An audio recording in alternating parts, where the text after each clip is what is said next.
We've been doing movie nights for years. A Gen Xer and a Gen Z. Random weird moments that the two of us have experienced, and there are a lot of those. And he crashes them. As you do. It's like, I'm just sitting there and I'm like, where did this come from? Why are we singing? I mean, you're not going to learn anything about the movies listening to us talk. This is the Argo City Podcast. Film, conventions, and fan life with Maddie and Matthew. I'm actually really interested in seeing how this goes tonight because we didn't watch the movie all at once. We did have to cut it into two parts this time around. So, this week, out of the movie box of doom was Ready Player One. And I was really excited for this because this was a movie that I had heard a lot about. I knew nothing about it, but I constantly heard its name, and I've been wondering what it was. And I know any video game movie I'm gonna love. So, This was a wild ride, but it was such a fun one. It's also a kind of long movie. I mean, it's over 2 hours, and then on top of that, we have to keep stopping. Yeah. And it's really a movie that you feel the need to go frame by frame through. Mm-hmm. We'll get to that. But it's been a few days since we got halfway through, almost exactly halfway through. Yeah. We finally finished it tonight. Yeah. We've just both been so busy. So, why don't you give me the summary from what you saw? Oh, goodness. I hate it when you spring this on me. Okay, so Ready Player 2, man, and I'm already forgetting names. It's Ready Player One. Ready Player 1. Ready Player 1, I'm so sorry.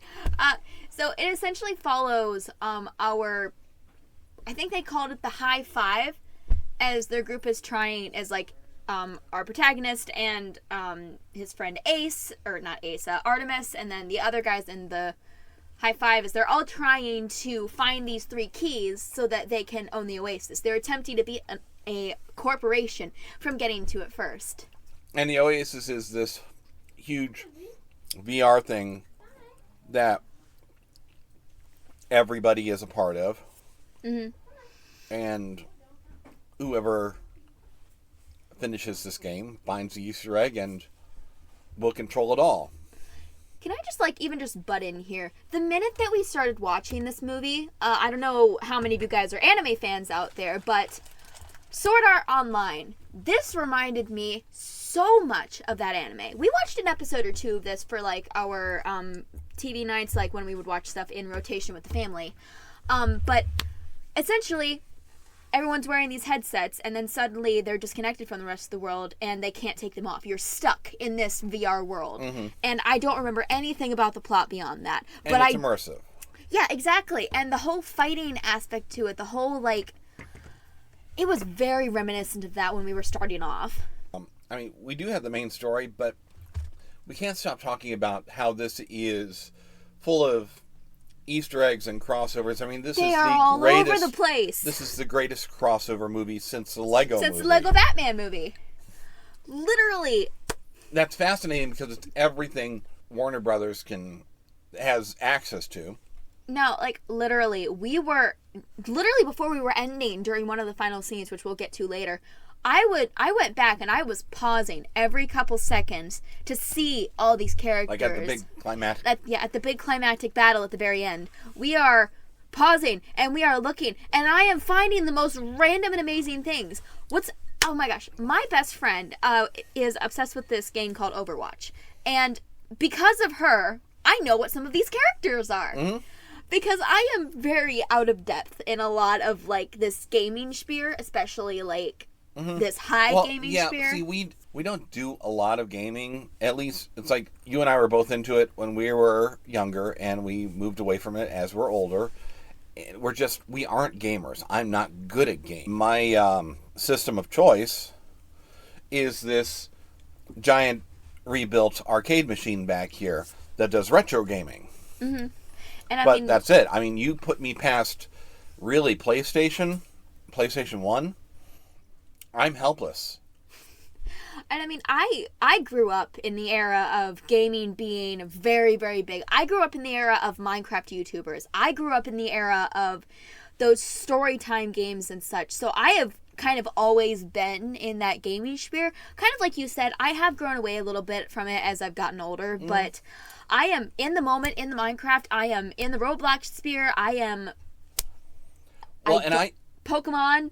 I always thought it was interesting, too, because I feel like Gen Xers were the first generation that really used gaming as a way to bond with their kids. Mm-hmm. Yeah, we talked about this in one of our other podcasts, I believe. And it's something unique to as things have gone on. Mm-hmm. My parents didn't do that. They didn't understand. They were happy to get me an Atari, but they didn't play it with me. Oh. So there's a lot of that kind of stuff here, and a lot of that crossover.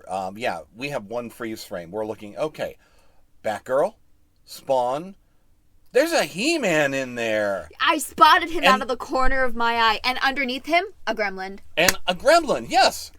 Like, what? Why are you here? He's here because of Steven Spielberg. Well, Steven Spielberg's directed it, so Spielberg's also bringing in any of his stuff that he can.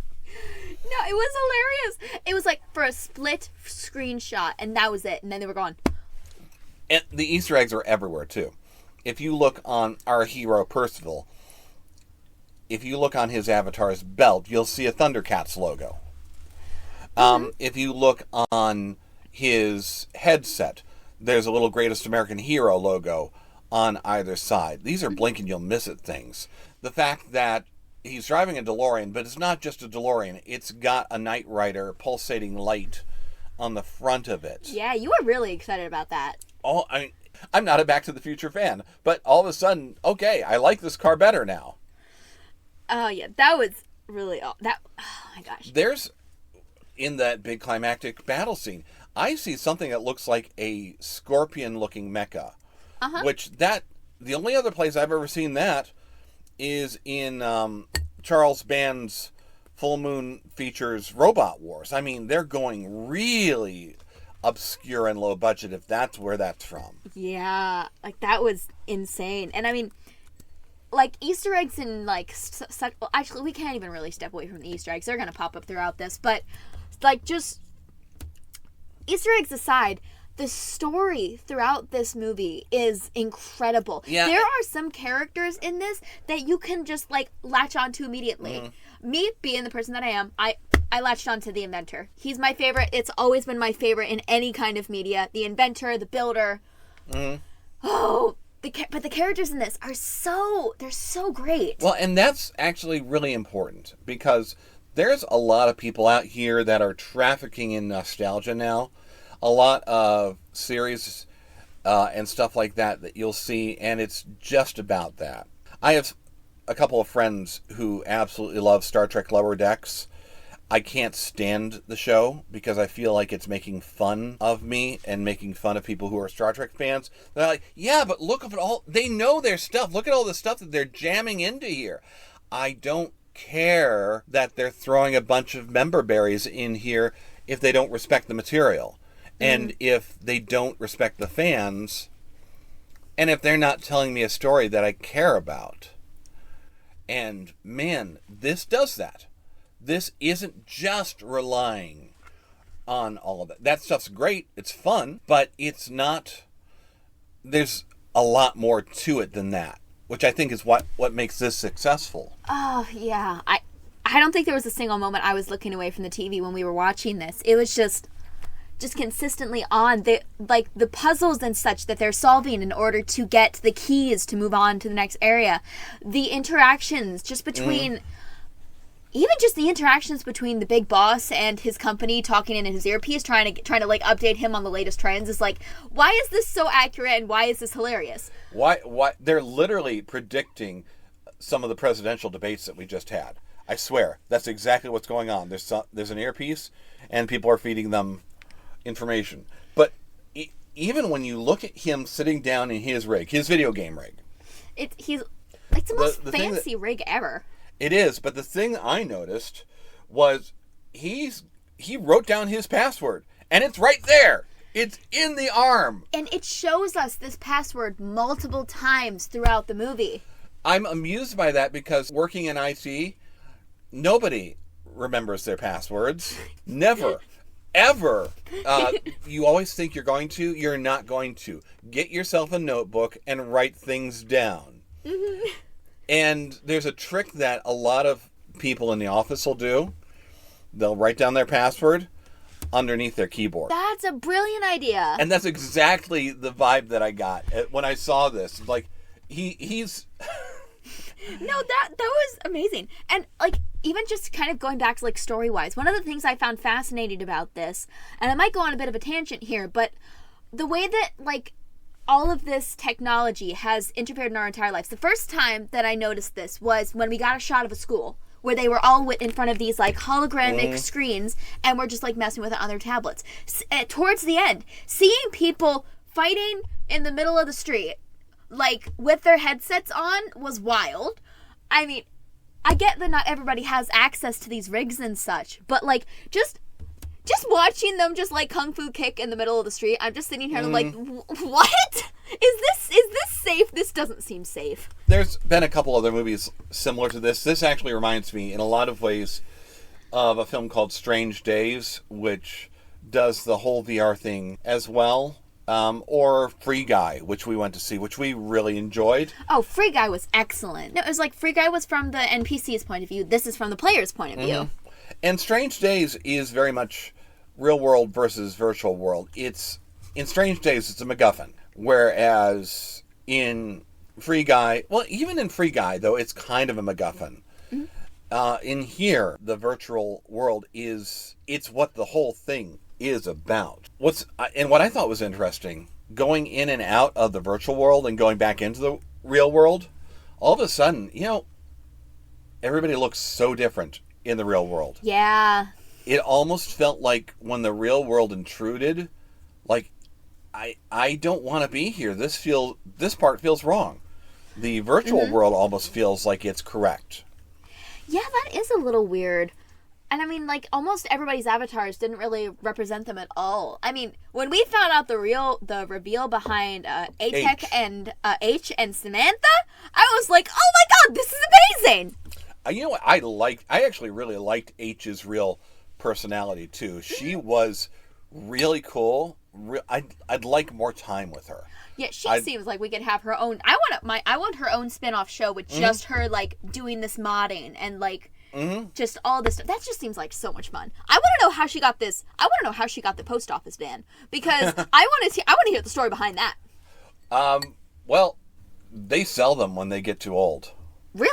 Really, there was talk about me buying one when I was 18. Actually, my father was working at the post office. Really, you were gonna buy one? Yes, but the thing is, the driver's side is wrong. It's backwards. Oh. It's actually on the right side, not on the left side, because the idea is you want to be able to drive the van and put stuff in the box. I don't like that. So I've never realized that. And it's not in all of them, but it was in a lot of them for quite a while there, which is why that kind of fell through. But they would sell them. They would remainder them out, at least back in the day. And like, how much were they? Like, I don't remember what the cost was at the time, and it'd be different in terms of today's money too. That's true. I didn't realize that was a postal van though, until they said it. It doesn't look like a postal van, but everything in here has some interesting looks to it as well. Part of the setting is Percival, the hero. So he's in the mother of all trailer parks. The trailer park doesn't just go around, it goes up. Trailers on top of trailers on top of trailers, all held together in scaffolding. And he runs off to his hiding place, which is a disused trailer that everybody's forgotten about, down in the depths and in the bottom. And that really connects with me. And there's something, it's a Gen X fantasy. Actually, it may even be more of a boomer fantasy. this idea of having the clubhouse. want having a the clubhouse. hidden clubhouse, especially. I want a clubhouse. Well, I mean, you had kind of your thing with in the backyard. There's a little stand up by where the slide is. We called it the treehouse. Mm-hmm. My parents would usually get me a tent or something that I could have in the backyard or something like that. Amazing. And this is just, but I think it's a little bit of a Gen X, and it's something we inherited from the boomers. There was a series of books that I read as a kid. They were called The Three Investigators. Everybody else was reading Hardy Boys or Nancy Drew for their mysteries, and I'm reading this other one that nobody's ever heard of. So it's three boys. They work for Alfred Hitchcock in Hollywood, actually. Oh. They kind of blackmailed him into hiring their detective agency. Oh. Oh no. But teen detectives it's a thing. It's a whole genre. Well, one of the boys, his father owns a junkyard. Mm-hmm.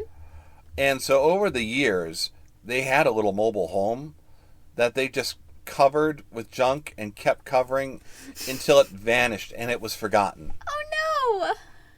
And it's this hidden clubhouse, this hidden hideout. And when Percival is finding his way and sliding down into this secret hidden trailer, that's what I'm feeling like. And I love that they're really, somebody gets that sort of longing that I think my generation has. Another really cool thing, like, I keep going back to stuff that this reminds me of, but that's just because I've seen a lot of stuff with this, like, video game saga. A while ago, we watched the movie Belle. Essentially, a similar VR movie where a girl is able to sing in the VR world again with her, like, I think it said, like, with an accident, she couldn't sing in the real world anymore. And we were talking a little bit about this when the movie was going on, during the first half before we had to stop. Just how it seemed like it was almost inspired by this in a way, or at least it had something to do with this, or maybe I wouldn't be surprised if there was, a connection in the slightest, I'd think. I would say Belle would be the one that would have taken its inspiration from this, because this is not new. In fact, I actually read the book. Yes, you were telling me about that. I don't remember much about the book. I remember that I liked it. But I read the book long before. This is my first time seeing the movie. And that's kind of... But I knew that the movie was kind of pumped up full of the member berries and the Easter eggs in a way far more than the book ever had been. Mm-hmm. So I could see Belle take some inspiration from this. There's some of this in a lot of anime, though, too. That's true. Just another thing that I just wanted to bring up, but they mentioned that this gear came out in, like, 2026 or 2025, which is, like, literally so close to our current year at the moment, which was kind of hilarious. That and the fact that this movie takes place in our home state. So yes, it's in Columbus. We're up north in Cleveland, but and Columbus is towards the center. It's the actual capital, and Columbus is every bit as depressing as this movie makes it look. But yes, that was something fun, and it's not just a passing thing. They keep referring to that. Oh my gosh, another thing that really, really interested me. The fact that we have an entire business revolving around this universe, revolving around trying to find these keys that are like the entire point of the movie. Mm-hmm. We don't really know anything about this business outside of, this whole thing. So how are there businesses that are built just around this? Well, because they describe a little bit of, like, the stockholders and such, and they're trying to get in on, like, the cash prize and stuff of, like, owning the whole thing. But, like, I can see we have multiple businesses around this. What I want to know is how they're able to operate in such a way as to seize people for having debt and run around with a sort of paramilitary police force of their own without the police ever showing up until the last 10 minutes of the show. Yeah, they show up to arrest the big bad guy at the end. And I'm sitting here and I'm like, where have you guys been? Yeah. Like, now you come in? Where were you? I mean, it's one thing to say, okay, maybe we're paying off the cops so they look the other way. But they have full-on SWAT teams coming to descend upon people that displease them. And that's just... I need to understand the mechanics of that, how that works, how they're allowed to do that. I did think it was interesting. Like I said, they'll come and get you if you get in debt to them. And this idea of buying gear and buying stuff with real world money that works in the game. It's very Skylanders. Yes, it is. Well, I mean, it's very accurate. A lot of games will do this. Yeah.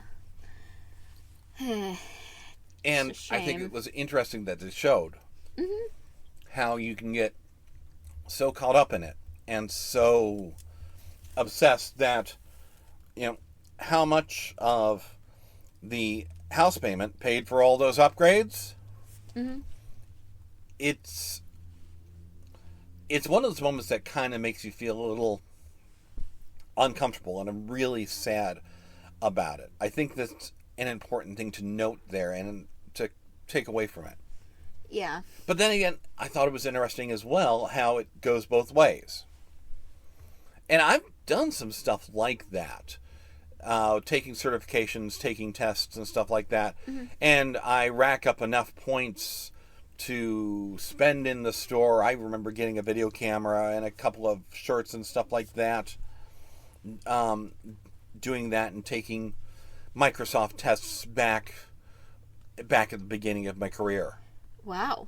So all that stuff rings true, but I think it's pertinent. One of the things I was really enjoying here too was watching how excited you were at recognizing some of the stuff and, amused at what you recognized.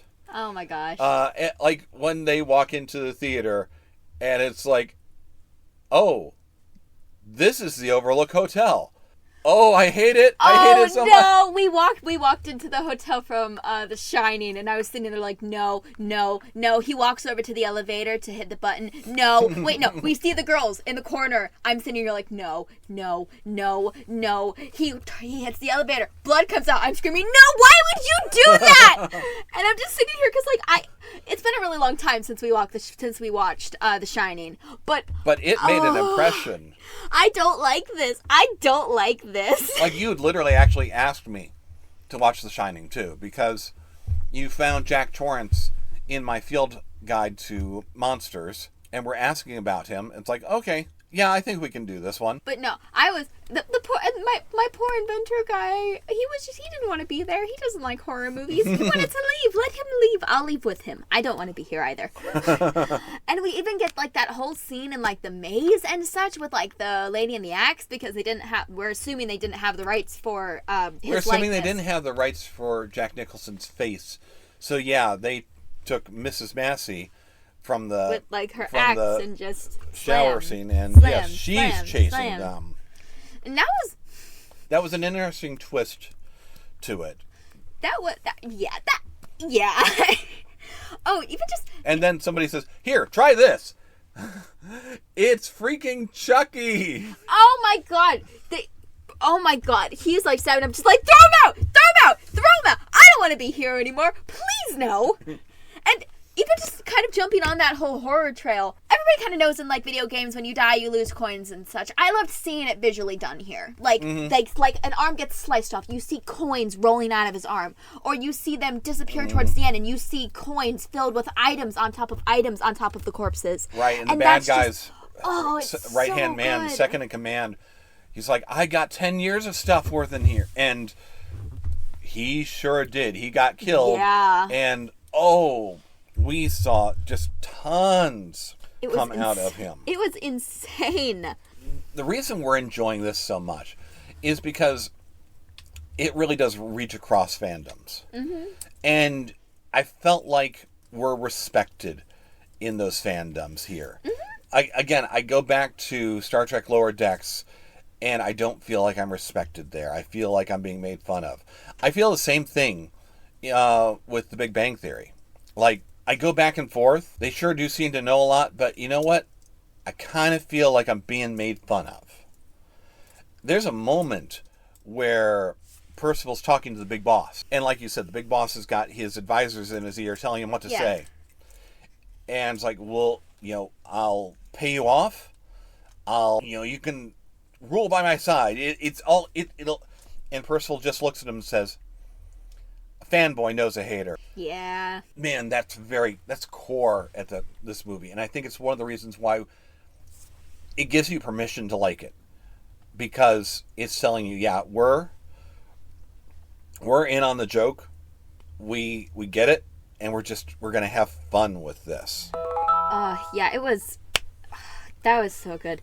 I mean, the other one moment that I just wanted to share, we get an entire scene where they are infiltrating, like, the headquarters, and they are trying to, like, they're trying to get into the area, like, where the dome has sealed them off, and we get a moment where the two of them have the big bad guy at gunpoint. And at first, I'm sitting here cheering because this is the most logical thing someone's ever done to get what you want.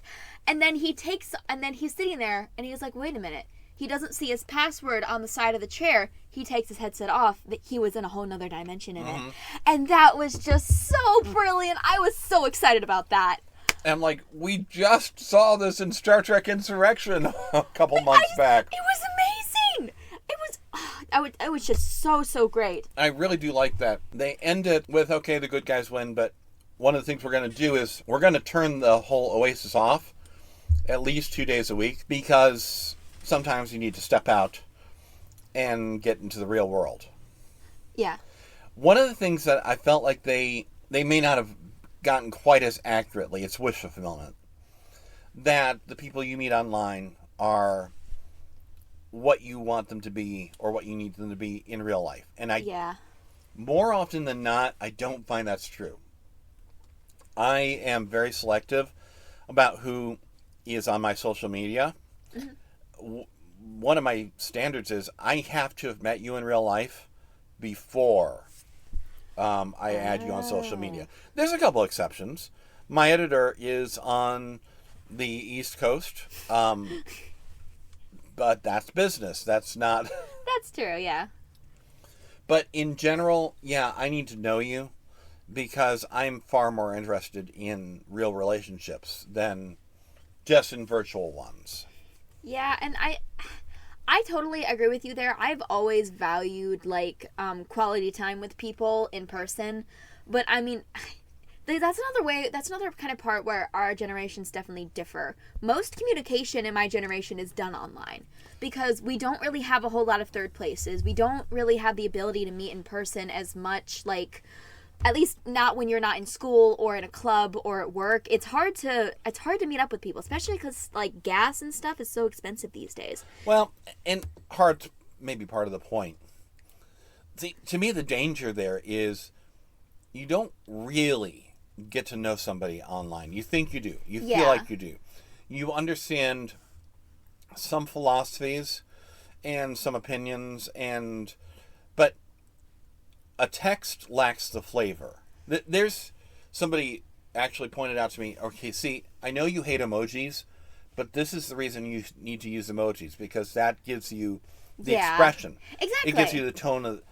So I get that, but we also risk overlaying our own idea of who that person is and what that person will be. We overlay almost a fictional version of them.